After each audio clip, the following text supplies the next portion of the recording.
What is up, everybody? Welcome to the show. So, as you might be able to tell just by the audio quality by itself, lack of intro music, all that fun stuff, um, things are a little bit different.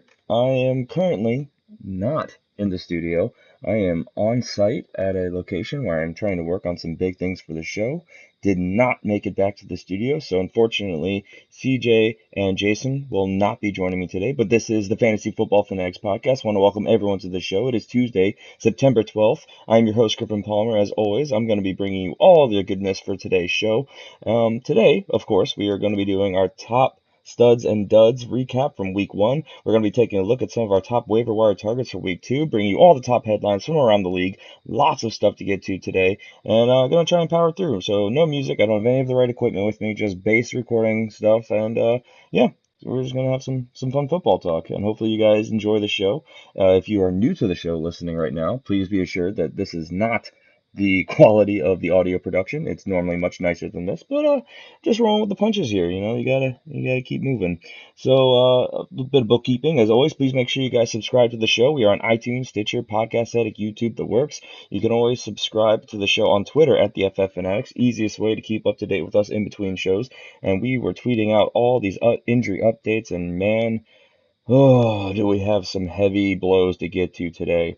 Of course, you can follow us on Facebook at facebook.com/the Fantasy Football Fanatics. And of course, most importantly, you can support the show on Patreon at patreon.com/the Fantasy Football Fanatics. Get yourself bonus perks, including a bonus episode every single week. Lots of good stuff over there. Also, a big perk, which I'm sure now that we're in the season, you guys are going to love to hear about. Priority question answering. If you are subscribed on Patreon, we get flooded with hundreds and thousands of requests and questions every single week. We cannot get to them all, but if you are a subscriber on Patreon, you get top priority, and at certain tiers, you get guaranteed question answering. So it's good stuff, guys. I can't recommend it enough. So with that, I'm going to move into a warm up, which is very quickly, guys. Week one is behind us. It was a bumpy road, but I have to tell you, don't freak out. I know everyone wants to think, half of you are out there celebrating, oh, this is awesome. Half of you think the sky is falling. I promise you, it is not. It is week one. Half of you are going to win, half of you are going to lose. We move forward.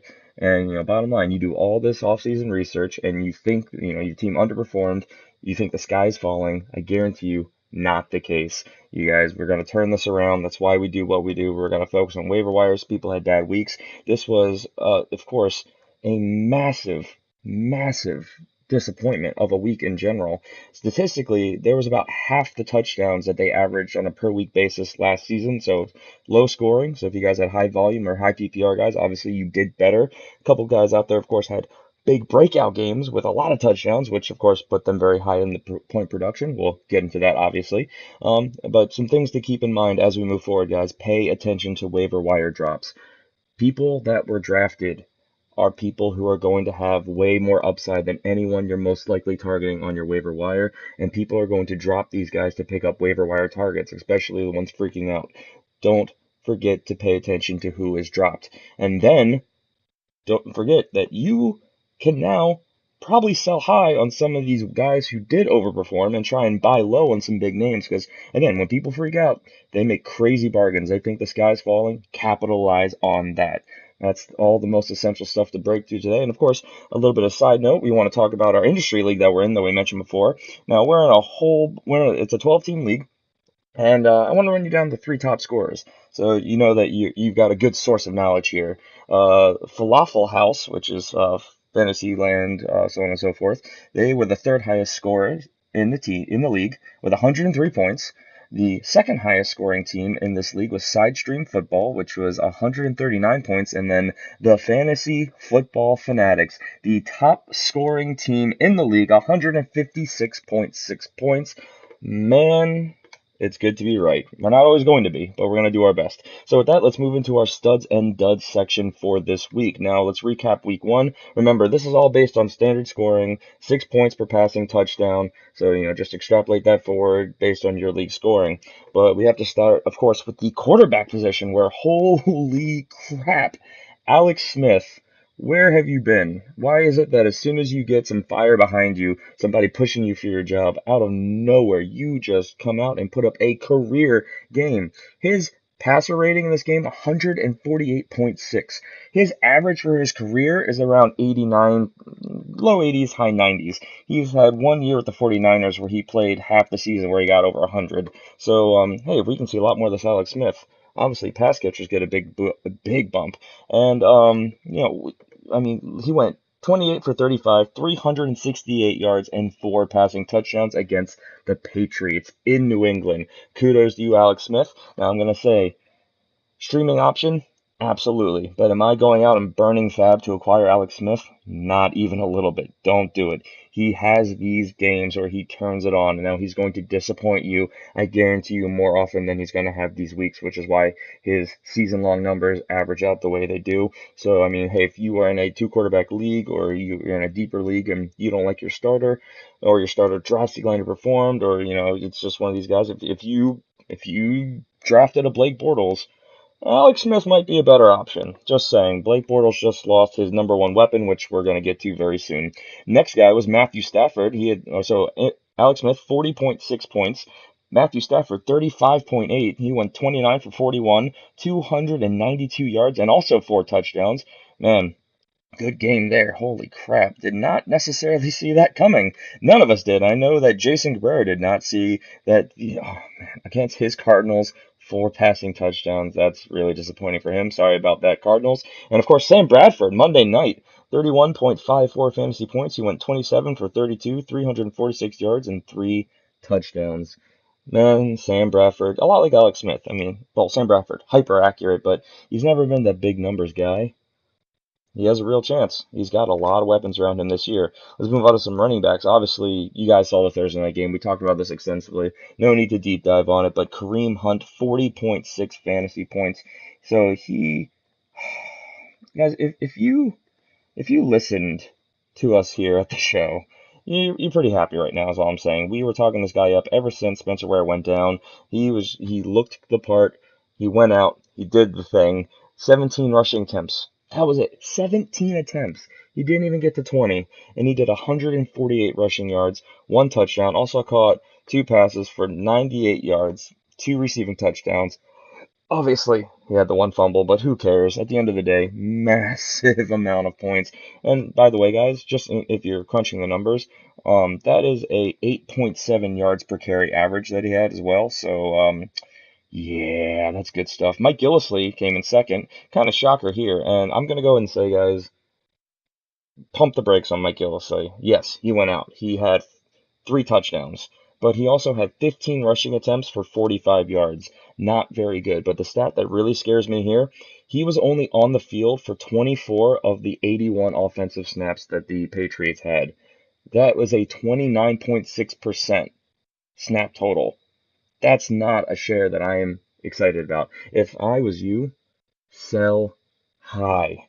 Sell high on Mike Gillislee. That's my hot take right there without deep diving the information.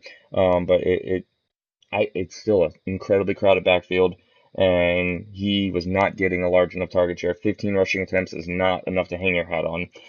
Leonard Fournette, of course, the rookie, going out, getting the job done against a tough defense at Houston.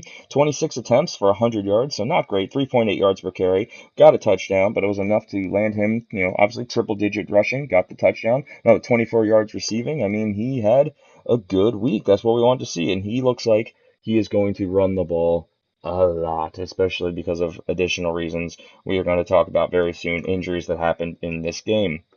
Obviously, if you have a top quarterback, you're probably going to have some top wide receivers that are going to fall into place there. We have, of course, the number 1 guy, again, Monday night, great performance, Stefon Diggs, a guy who was a fantasy darling, as some shows and websites like to label him. Twitter loves this guy. He's a sleeper that everybody was expecting a breakout for, and a good week 1, but I will say he flashes quite a bit, so I don't know if I can expect this week in and week out. I sure wouldn't expect it. Too many other weapons there, not the highest volume offense, and a great matchup at home against the Saints this week. But Stefon Diggs went 7 for 8 for 93 yards and 2 receiving touchdowns. Great news there. Tyreek Hill came in next. He was good for 19.8 fantasy points, and this is standard again, 7 for 8 as well. But he went for 133 yards and 1 receiving touchdown. And then, ya boy, Kenny Galladay. If you guys listen to Friday's show, I was telling you this is a guy who I am paying attention to right now. Kenny Galladay, Detroit Lions rookie, 18.9 fantasy points. He had 4 catches for 69 yards and 2 touchdowns. Money. I'm gonna say also, we're gonna talk about him a little bit more later on, but I'm not breaking the bank for him, and I'll go into why later on. At tight ends, we have Austin Hooper, another fantasy favorite of the show. Of course, we weren't necessarily sure what to expect from him, seeing that this is him coming off of his it's his first game of his sophomore year, and we always talk about how it takes 3 years, but it's not always. Austin Hooper goes out, 128 yards and a touchdown.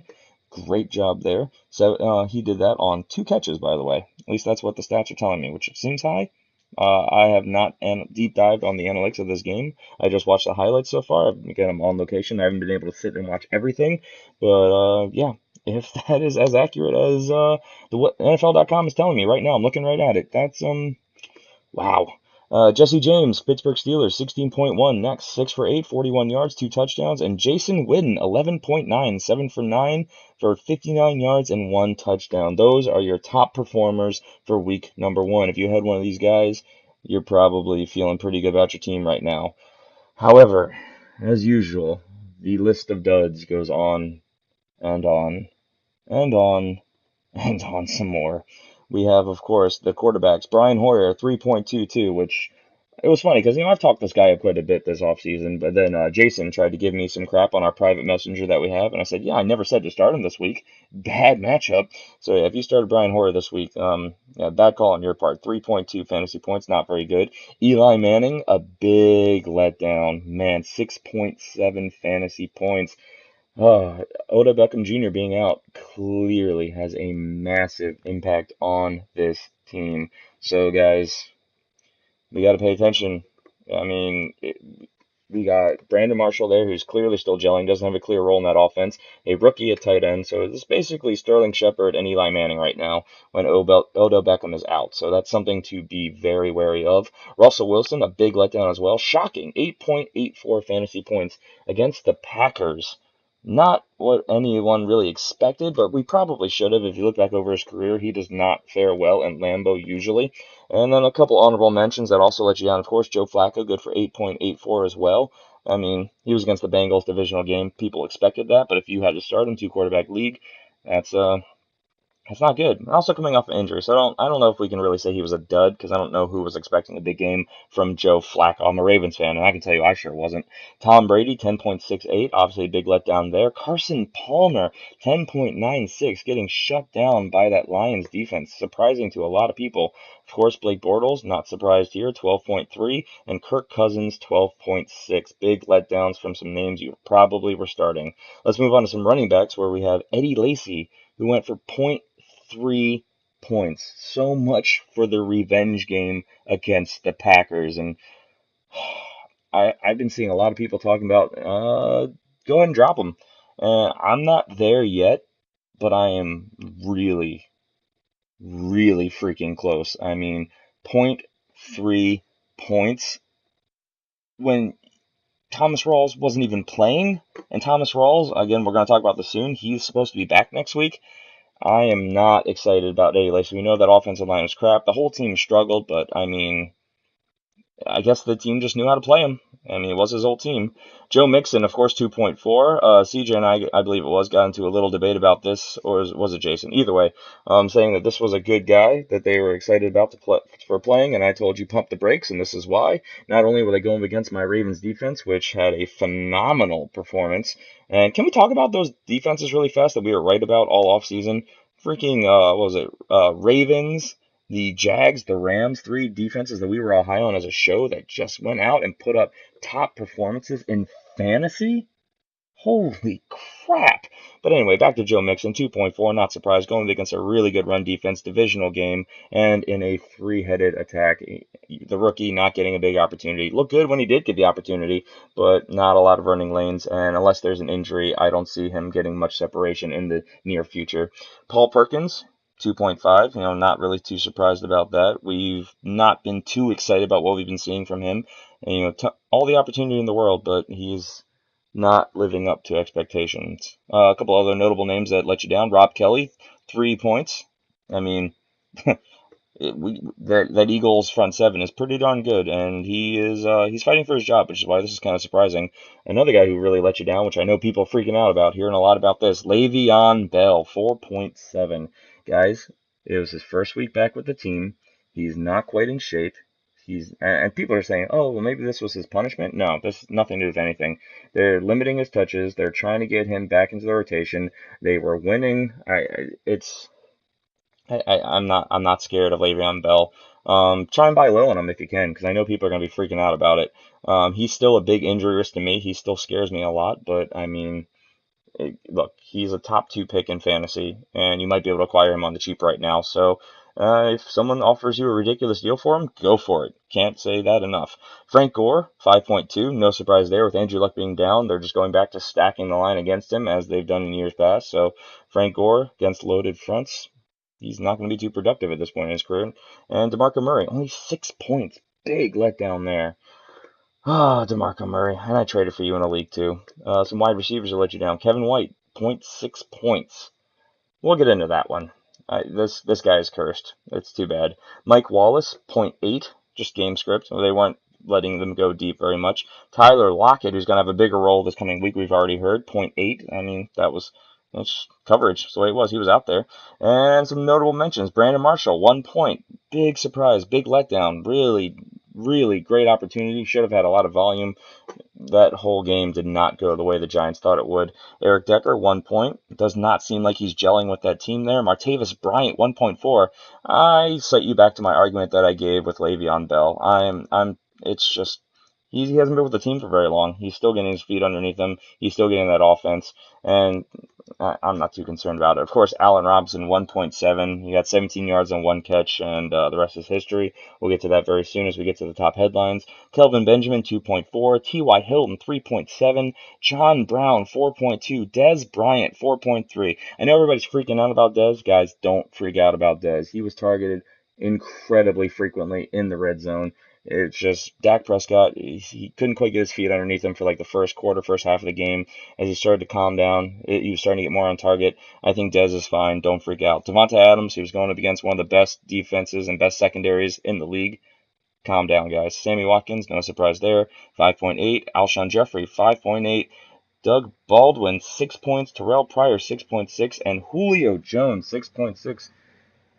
What are we gonna do? We talk about it all the time. This guy disappears. He's gonna go out and put up a massive performance one of these weeks to make up the difference. But week to week, Julio Jones is infuriating, which is why he was not a top five wide receiver for me this season in draft season. And very quickly, our tight ends, Tyler. Basically, if you had a big name tight end this week, they let you down. So just go ahead and try and buy low on these guys as well, because people are going to be freaking out. If you have a lesser known guy, try and uptalk him, because if you had a guy who I talked up a lot, Charles Clay, he had a great performance this week. Guys, I told you he's the only option in that offense. Try and make him sound real good, because he is. He's gonna have a great season. And then I would sell Charles Clay all day, every day to get my hands on a Rob Gronkowski, Jimmy Graham, one of those guys. But of course, Tyler Eifert was zero point 0.4, Jimmy Graham 0.8, Eric Ebron 0.9. A lot of these guys who told you to sit anyway. Greg Olson 1.8. Not a lot of volume going out to the pass catchers. Cam Newton looked bad. A couple broken plays padded his stats, but man, he looked like everything I've thought he was, and I've been saying all off season. I know it's just one game, small sample size, but if you are of the opposite mindset and we're supporting Cam Newton, I hope you guys are right, because people were buying high on Cam, and he, from all the game tape I've seen, it wasn't there.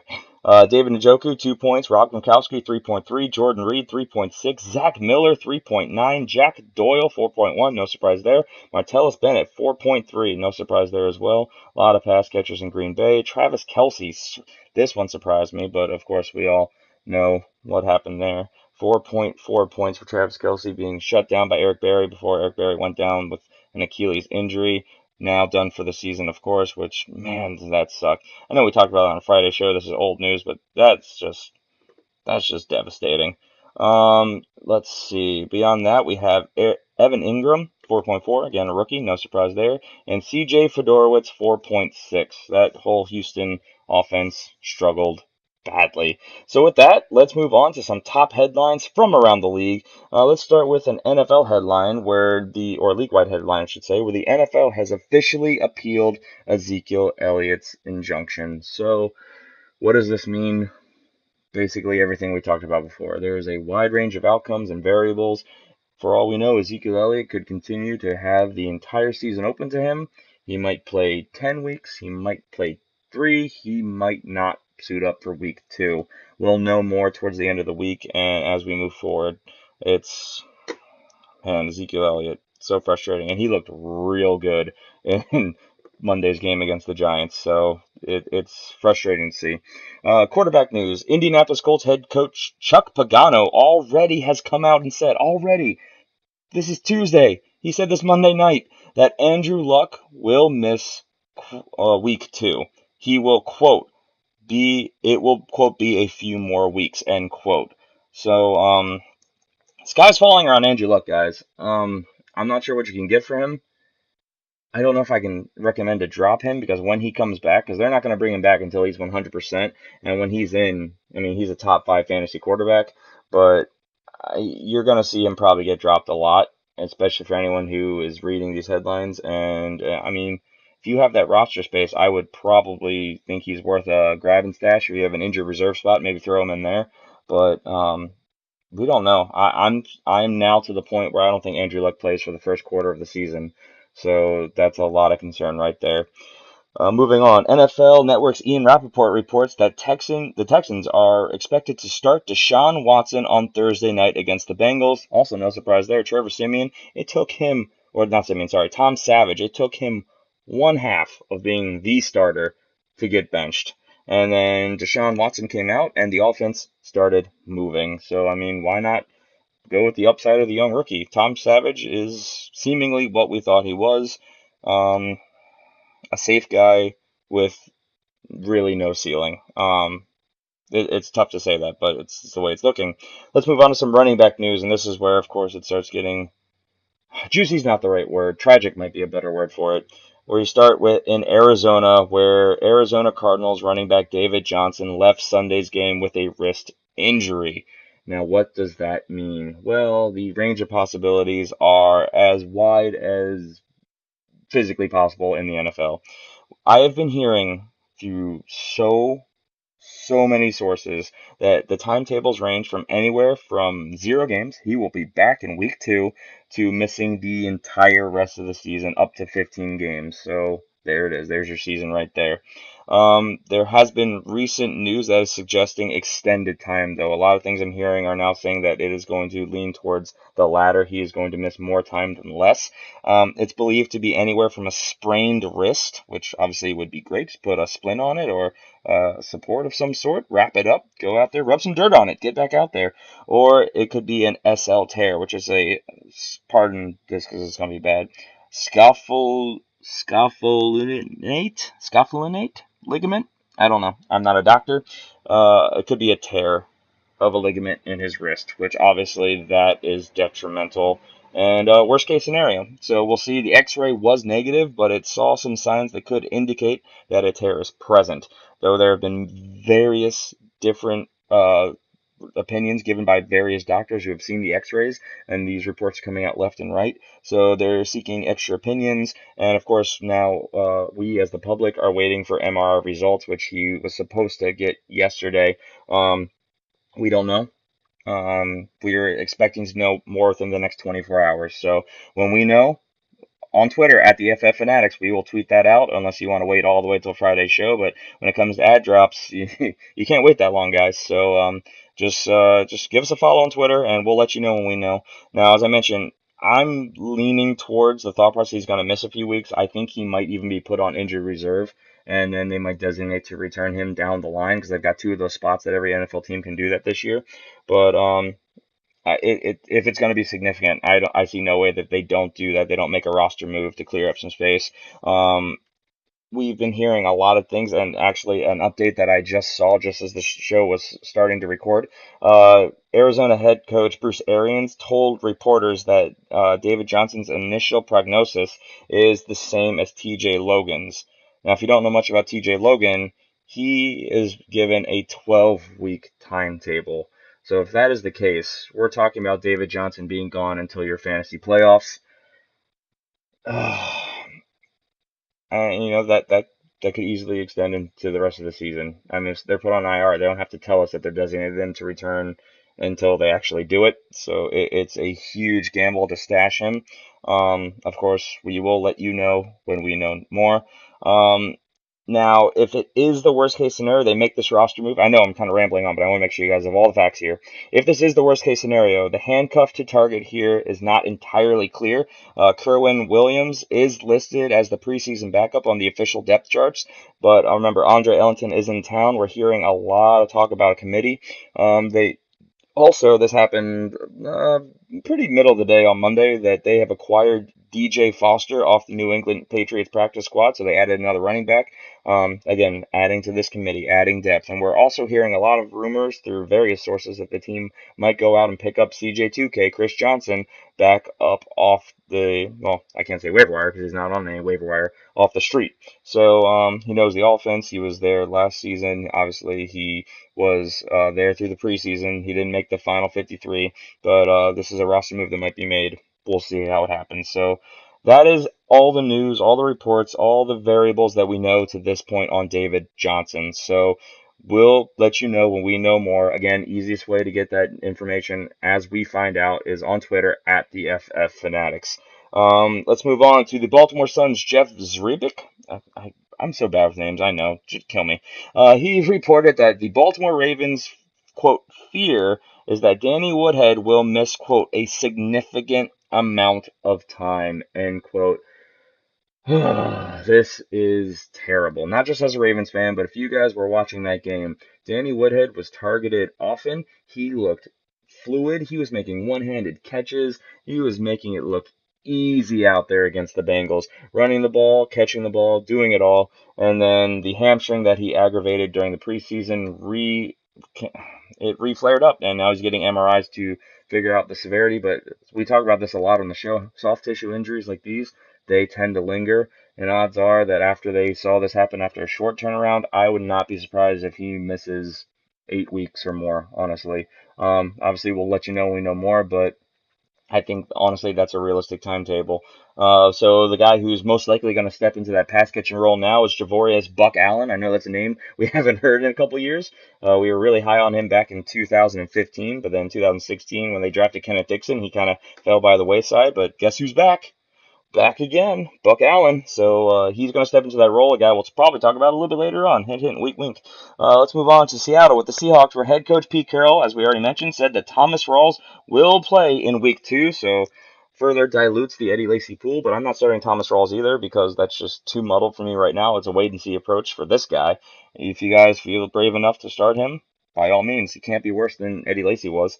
And don't forget that Houston Texans head coach Bill O'Brien came out and said that Deonta Foreman will be getting increased carries going forward. So Lamar Miller, this is just tedious news. So we'll see how that plays out.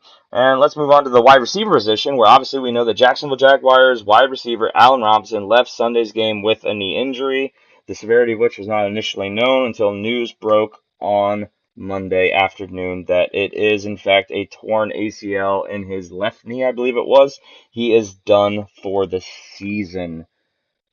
One catch and gone, a la Keenan Allen. So this is sad. Obviously, a superstar in the making on a up-and-coming team with a bad quarterback, but he has been productive for fantasy. I know a lot of us spent decent draft capital on him, myself included, on a couple leagues. We've talked about extensively how even with Blake Bortles playing poorly, his realistic range is probably between his breakout 2015 and his 2016 season, where he wasn't terrible, but he just obviously didn't reach expectations. But now this sucks in a contract year. So Allen Robinson, we'll see. We'll talk about him more in the offseason, I'm sure. So he is done. And another wide receiver who is done, Chicago Bears wide receiver Kevin White. This guy is cursed by the football gods. I don't know how else to put it. He broke his collarbone and it required surgery, so he has officially been put on season-ending injured reserve. I don't know if we ever see Kevin White again. I mean, he's got another year on his rookie contract, so I guess it's possible. I don't know if they're losing much capital in keeping him. I doubt that anyone's going to pick him up or trade for him. Maybe they'll take a flyer at him because he was a first-round talent that we've seen flashes, but he's not been on the field with any consistency. So, because he's always hurt. So we will see.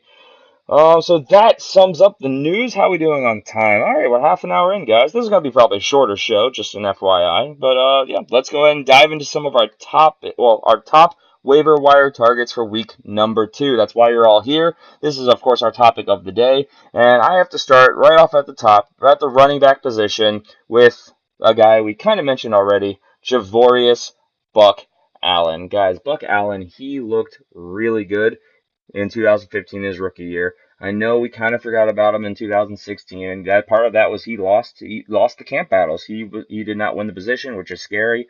But Kenneth Dixon, injury reserve. Danny Woodhead, down, out.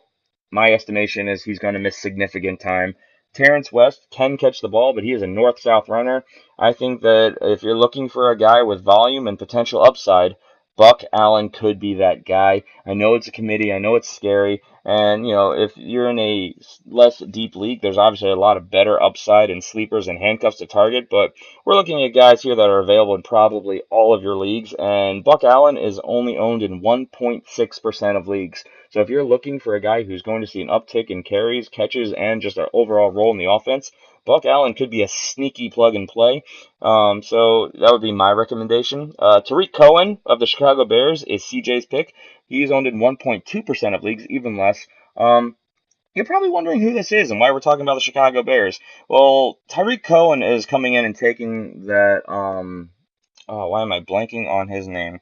Jeremy Langford role from a couple years ago, from last year. Jordan Howard, he looked good. He looked really good when he was in there, but he is not a pass catching back. He is a north-south runner. He went for 52 yards and a touchdown, which is why he had a good day because he got that touchdown. But Tariq Cohen, he was looking good as well. He had 66 rushing yards, which kind of caught people by surprise. I don't think they thought he was going to actually run the ball. I don't think the defense is prepared for it, but here's the kicker, 47 yards receiving, and so a guy who's clearly carved out a role in that offense, and in negative game script where they're going to be down, and we've talked about this a lot this offseason. I'm sorry to pile on Chicago Bears fans. And look, you guys did well. You scored a decent amount of points, but they're going to be losing a lot more than they're winning, and when that's happening, they're trying to play catch up.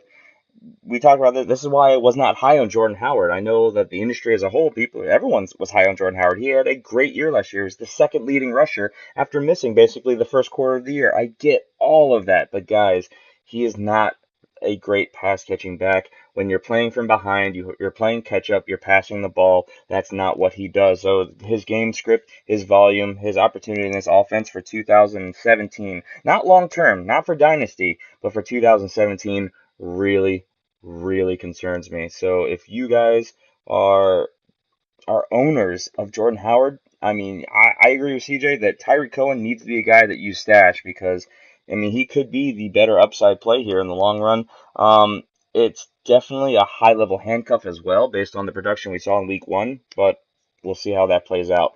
And Jason's guy, no surprise here, Kerwin Williams, we already talked about how he is most likely going to be the lead back now in Arizona with the assumption that David Johnson does miss some time. By the time you're listening to this podcast, you probably know more than we do because I'm recording this ridiculously early in the morning on Tuesday.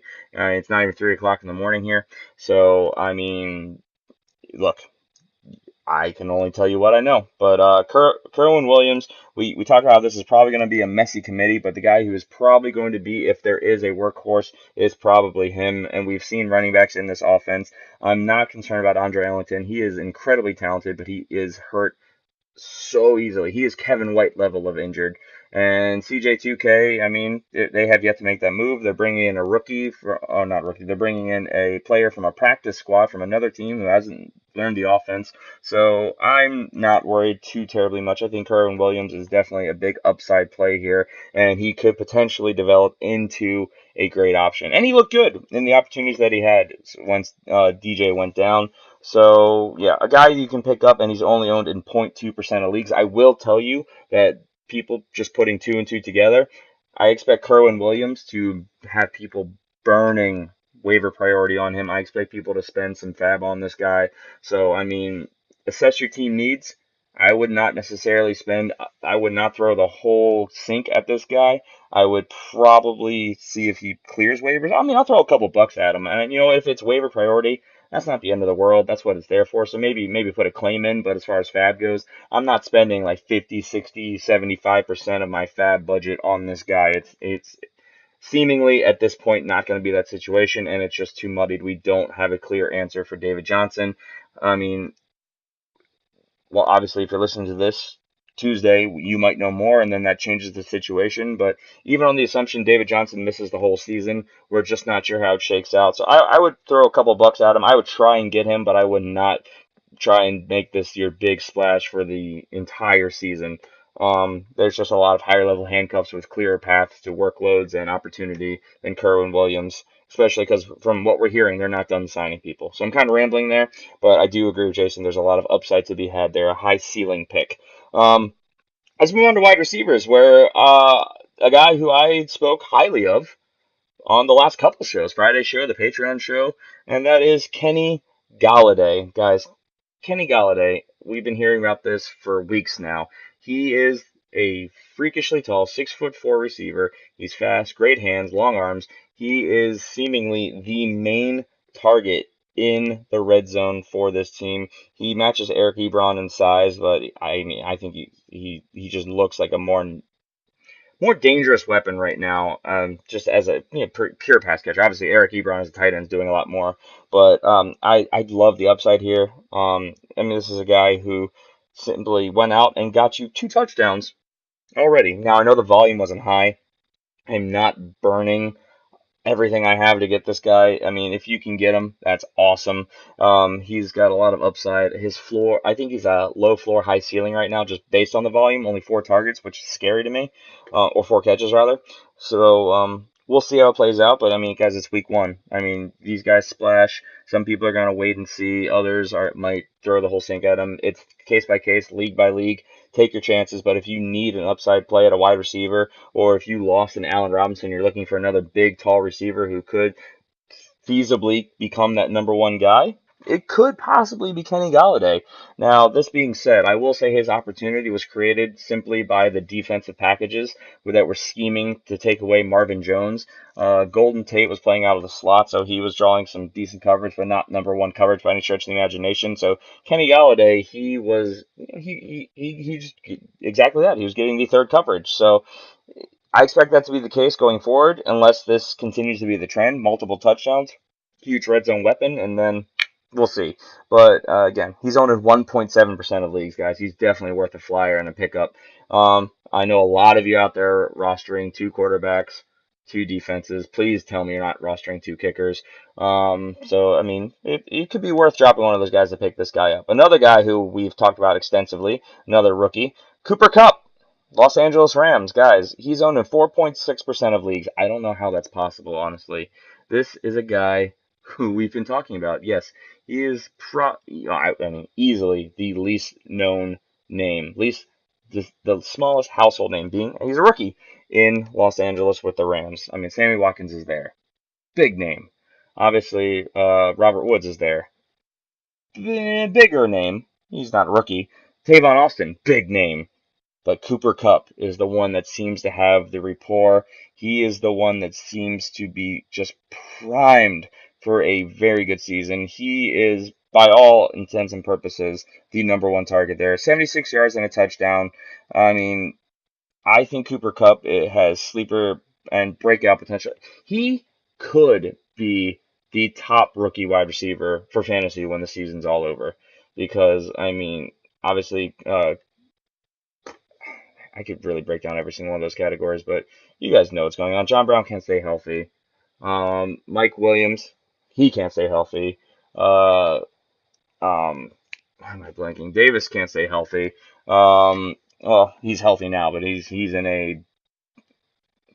a situation with a lot of other pass catchers and an offense that doesn't like to throw the ball a ton, which is not ideal. Corey Davis, there he is. Came to me. I'm sorry. I know you guys are screaming at me right now. I apologize.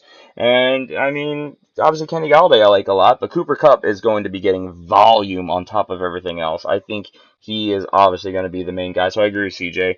He's a guy that's definitely worth a pickup. We played him in our big industry league.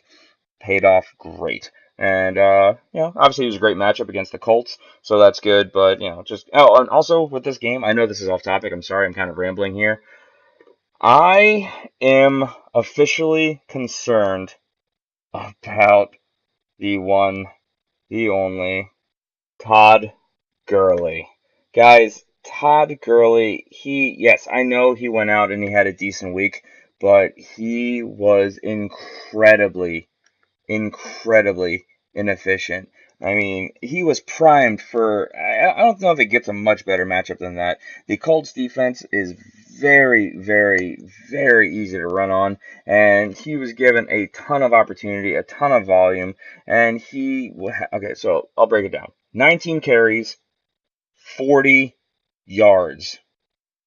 That's not good, guys. That's 2.1 yards per carry. He got one touchdown. That's what kind of hid it all for fantasy purposes, but he should be doing way better than this. And this was the cakewalk in his season, really. Because from here, it doesn't get any better than this. That basically is what I'm trying to say. So Todd Gurley, sell high. I have him in my big league of record right now, and I know that everyone's probably listening, but I can tell you right now, I am selling high on Todd Gurley. Just a little bit off topic right there. So if you're listening, hey, there you go, some side news.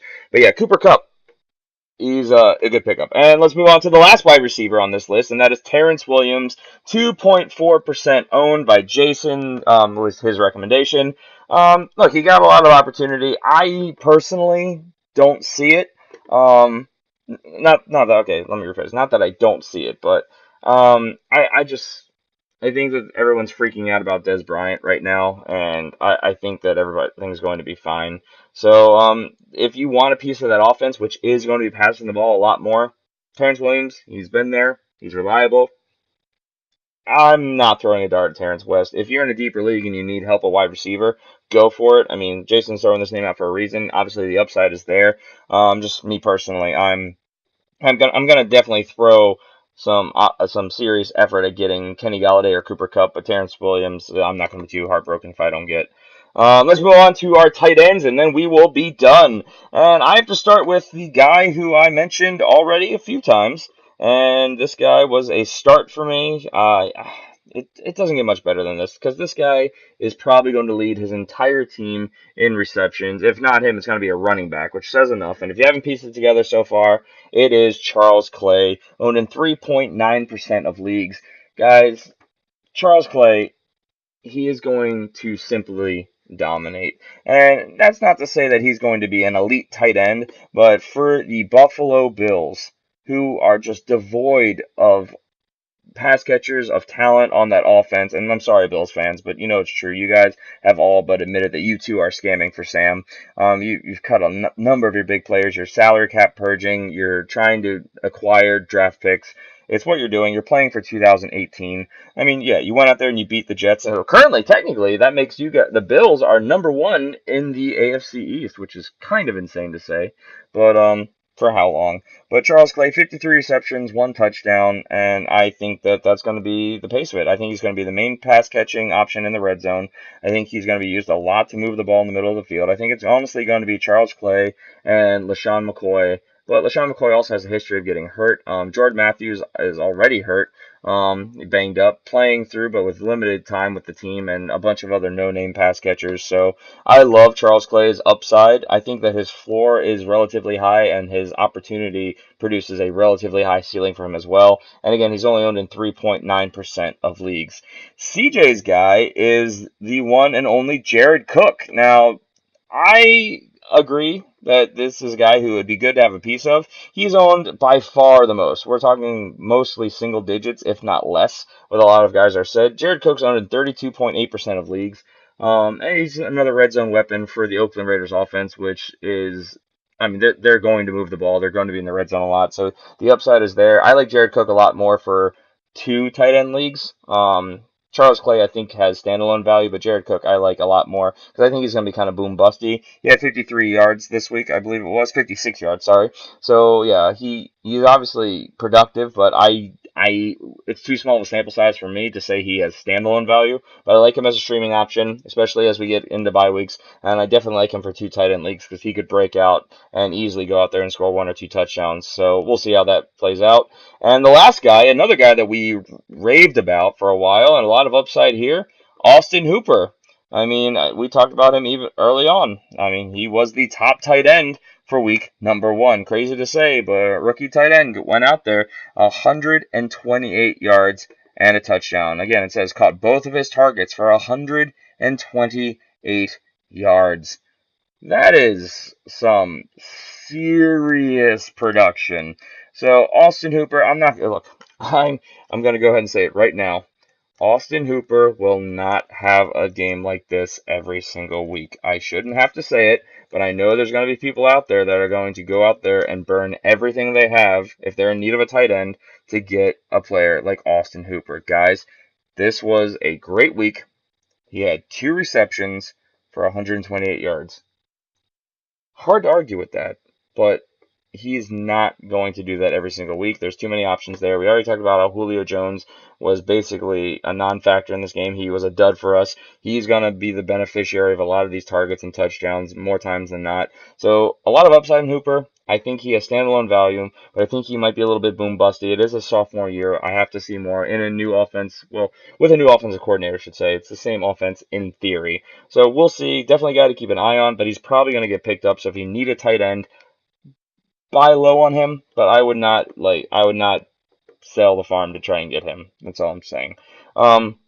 So again, I hope you guys enjoyed the show. I know this is not our most technical. It's not the highest energy. I'm trying to stay a little bit quiet because I'm trying not to, again, like I said, it's like 3 o'clock in the morning. I'm trying to wake people up where I am. But I hope you guys enjoyed the show. I hope this is helpful to you guys. Hopefully you guys have had a great week 1, and you guys are primed to make a lot of smart waiver wire decisions for week 2. If you have questions, please make sure you guys submit them. Send them in. You can send them to us on Twitter at the FF Fanatics. I'm at GPalmerFFF as well. You can submit them via email, thefantasyfootballfanatics@gmail.com.